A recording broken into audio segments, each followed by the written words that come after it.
I'm calling it right here. I think this is the Epiphone release of 2025. Welcome back, troglodytes, to your daily dose of guitar information, the Trogly's Guitar Show. It's the new Epiphone Widows series. It's here! I'm so excited for these because I've been a fan of Widows even before they were popular. But if you're not familiar with what a Widow is, you soon will. And straight out of the box, oh my goodness.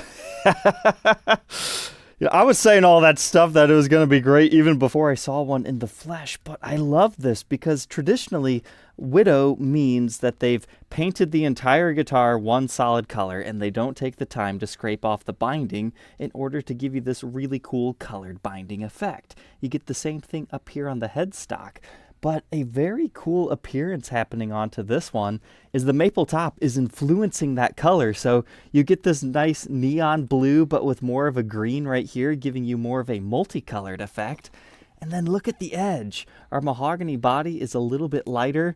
In person, it almost looks like a green into a blue Widow. But for the longest time, the Widow treatment was exclusive to high-end Gibson custom shop guitars. So let's do a little bit of history there to understand these better. The year was 2009. A dealer-exclusive model run of only 25 Black Widows introduced the world to this phenomenon. Those were technically chambered R7s just with some custom elements to it, and they had a really cool spider on the backside of the headstock. It was just a really cool custom treatment. But where they might have gotten the idea was from vintage guitars. As they age, the clear coat ambers, and sometimes that's just a little bit yellow, and then other times it's really, really dark. Another inspiration is when Gibson sprays most of their instruments, they will look like this to start with. They scrape the coloring off the binding later, and some other manufacturers end up taping off the binding. That's just a personal preference. So there's definitely a few influences which birth what Gibson calls the Widows.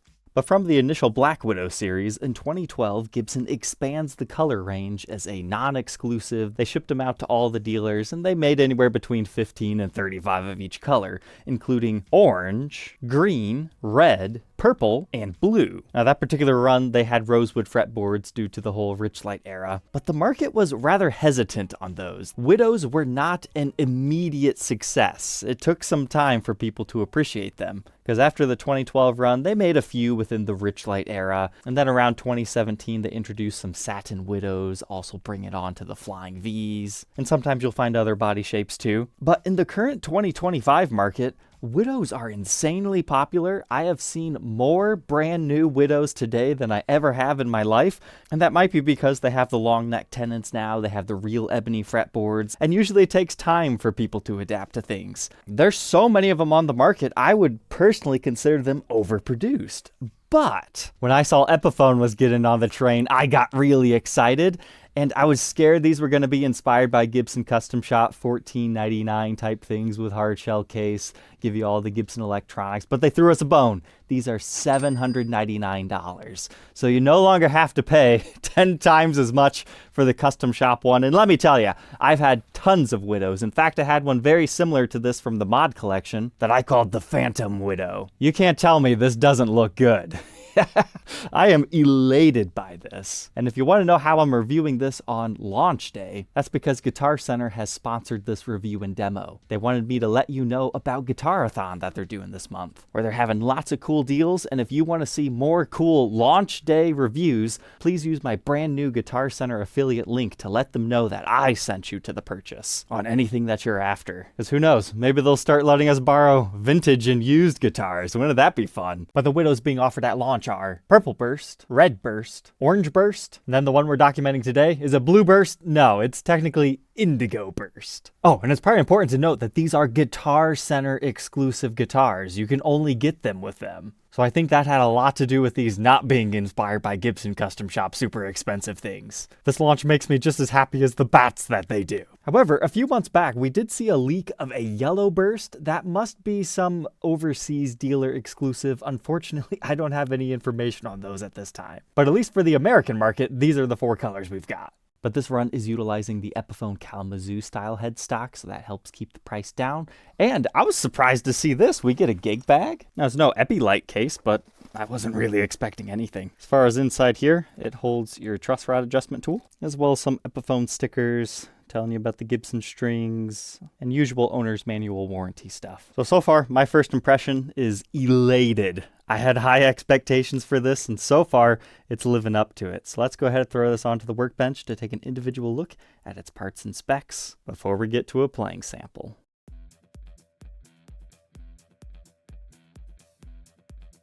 Let's go ahead and dive in. That flame top is just fantastic. Now, it is important to note that while it is a maple top, what you're seeing here is a veneer. However, it is a real wooden veneer, so you will still see a slight movement effect to your figuring. But when you remove your pickups and look in your cavities, you can see the maple wood grain's way different than what we're seeing. So if you don't know what a veneer is, basically they take a beautiful piece of wood like this, they slice it into paper-thin sheets, and then they lay it over top of the non-figured wood. But as you can see here, you still have the maple top joining onto your mahogany body down there. And they could choose to use a one-piece veneer if they wanted to, but to give it that usual Gibson Les Paul look with a two-piece maple top, that's why they have the center seam still. But our stock pickups are indeed the Epiphone Pro Buckers. I've had good and bad luck with these. We'll have to see how they sound in this particular lineup. But as far as our cavities, you can see we're rocking a short neck tenon, and you can see the coloration of the mahogany. It's definitely one of the lighter species, but that actually worked out in our favor in the back as we were talking about. But here's another area where you can see the maple top joining onto our mahogany body, and no real pertinent markings in there. However, we do get a barcode over here with our serial number, a QR code, which should take us to the website, and the labeling LP Custom WIB, which I would assume stands for Widow Indigo Burst, which if you scan it just puts all the serialization in there. But those pickups within the circuit read 8.75 k ohms in the bridge, neck position 8.12, and the middle, just for fun, 421. Being an Epiphone, we're utilizing the metric style rings, but I think the reason why my mind just doesn't even look at the metric bridge posts or the slightly larger pickup rings or Epiphone's little skirted ring here being different is because it just looks that good. The colorations are perfect. I'm so happy this lived up to expectations because I was expecting a lot out of this. But here we can see our regular Epiphone Locktone series bridge, post mounted into the guitar, and a full weight Locktone tailpiece as well, Epi branded. But we'll take a second to appreciate our top here. I would love to say the finish is completely flawless and there's nothing weird going on. However, there are a few strange anomalies, which I'm not even sure how they managed this. So look closely at your blue binding. Remember, this is just sprayed over. In theory, this should all be the same color. I'm not sure if they're actually doing it that way, because look right here. You can't tell me that section of binding is not a darker blue than the rest. Another area I see that phenomenon is right here on the neck. Just this small section is way darker than here. It's almost like it got double sprayed, which would kind of make sense. It's by the body. It could be some overspraying, but I've never seen that on a Gibson Widow. But I really only super noticed it right there and there because the edges are looking pretty good there. But what do you guys think? Pick guard off or pick guard on? I kind of like it better with it off. It starts to remind me of the Centipede Les Paul, except for we just don't have the yellow binding and then the weird multicolored headstock. But that's what it is. That's the color. I knew it looked familiar. It's the Centipede, just with traditional binding. It'd be really cool if somebody made a project out of one of these and just painted the edge binding again. Send me photos if you take up that challenge. I think masking your headstock would probably be the hardest part of all that. But I was really scared about these Epi Widows because that's one of the main complaints about some of the latest custom shop releases on like their purple Widows is they turn out too dark. So it seems they put that into consideration when spraying these Epis. But hey, if anybody's interested in new guitar dang any of the other colors, feel free to reach out. But we kind of skipped over our knobs. If you think these should also be blue, there are companies that make them and you can install it. However, traditionally, Gibson Widows do not match everything to the color and they leave them white. So 2 volumes, 2 tones, regular stuff. We don't have any fancy push-pull pots stock from the factory.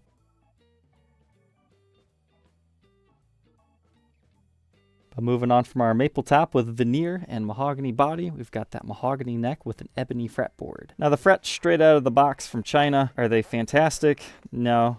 They have some mild shine to them, but a Mexican Fender that I reviewed as well as some Fender Japans definitely blow this out of the water, but there was a mild attempt made.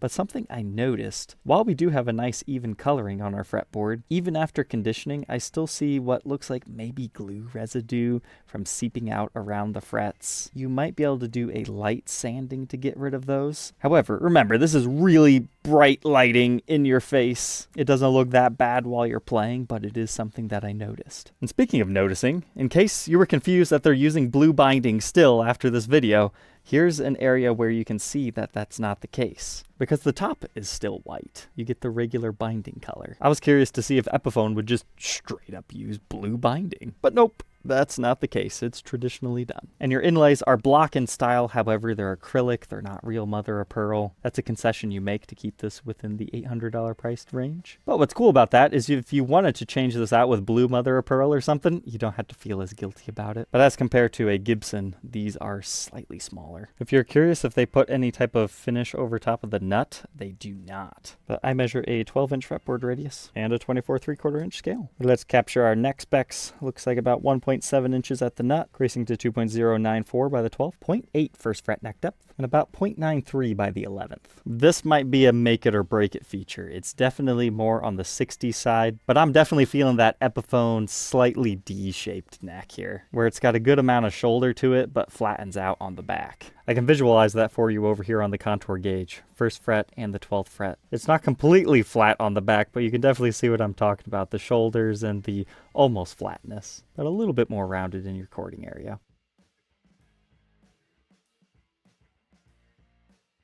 But now we can move on to the rest of our cool blue headstock. Just like the other inlays, this is acrylic, but it's covered over in blue, so it still looks cool. And our truss rod's in there if you need it. And the cover reads Les Paul Custom in black and white. But even on your headstock, you get that cool green into blue effect.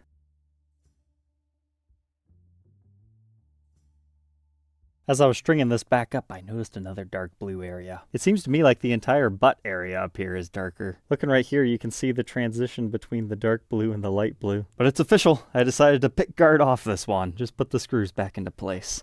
But now let's check out the back. I feel some people would prefer a darker look back here. But that's what's great about this video, is you'll kind of have an idea of what to expect, because sometimes expectation is half of you being happy when you get it. It's like when I first bought the Modern Flying V in Ebony Prism and it showed up being purple, I was very disappointed. But over the years, I grew accustomed to the purple thing and I love them. But similar phenomenon back here. It looks a little darker here, as well as up here in the heel area, whereas everything else is a little bit more even. As far as our wiring, here's what we're rocking stock. Looks like CTS 500K pots to me in all of our positions. Doesn't look like we're rocking the orange drop caps. And while everything is soldered, the pickups actually go onto a quick connect system that connects your pickups to the soldered on jumpers. But if you want to upgrade these to custom buckers or something from Gibson or Seymour Duncan, any other brand, these pots, they should be perfectly fine. 500K CTS, nothing to laugh at. Caps are real easy to upgrade too if you want to. So fantastic modding potential. And there's not too much going on with our toggle switch cavity, but I'll show it to you anyway. I noticed something slightly strange over here in our cutaway.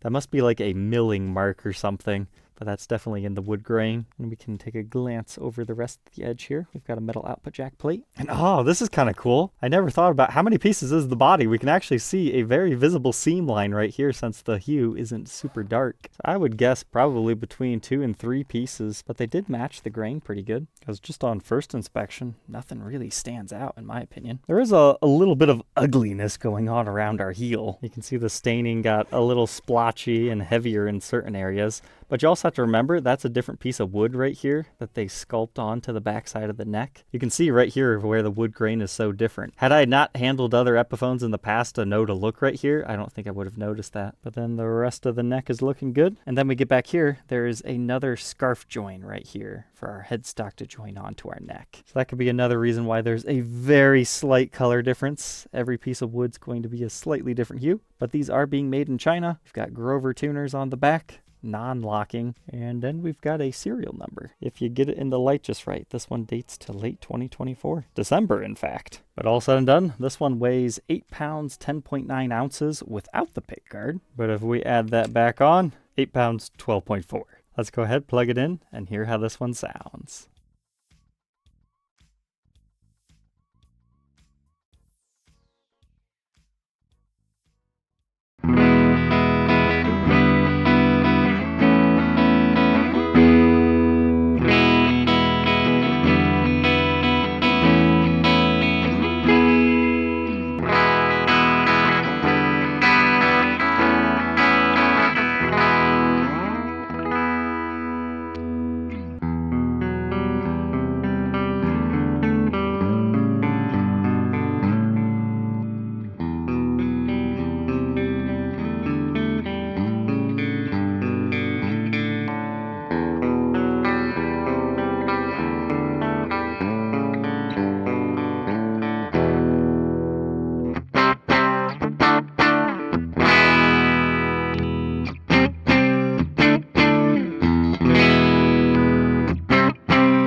First impressions on the tone, the neck pickup is a little bit dark.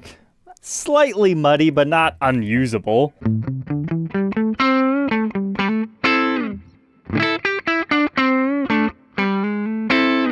Works better for those lead tones.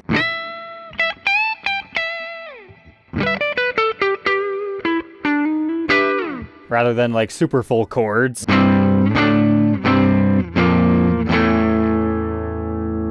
But the bridge pickup more than makes up for that.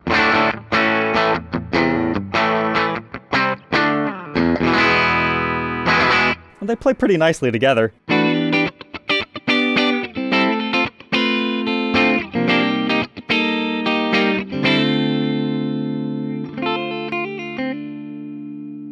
I noticed the roll-off on our volume knobs are very critical on this, so if you think the neck pickup's too full, take that down just a little bit, like we're still on 9.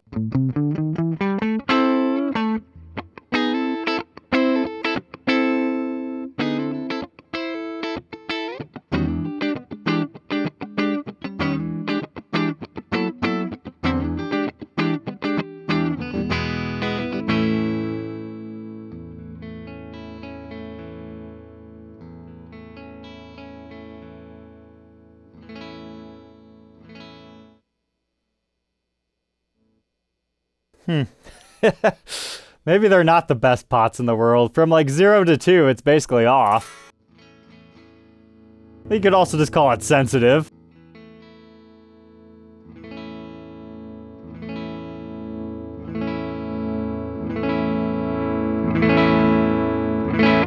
Yeah, all your movements within like the first 2. Just keep that in mind.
Let's see how those pickups clean up on the dirty channel, though.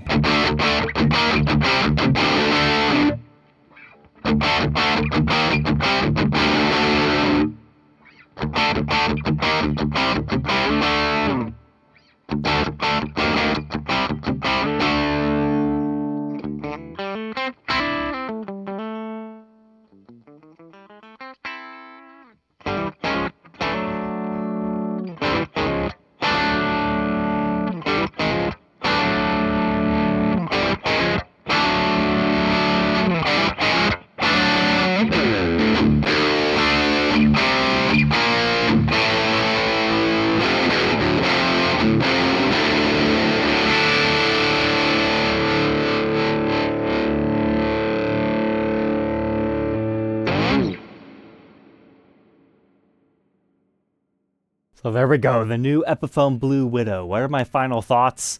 If you happen to have a favorite color and you want that all over your guitar and that's going to inspire you to play, that's exactly who this is for, and I would highly recommend it if these speak to you in a cosmetic way. As far as an instrument, I think the pickups are perfectly acceptable for what they are. However, you might want to upgrade them. That's just a personal preference thing later on. I thought they sounded good enough depending on what style you want to play.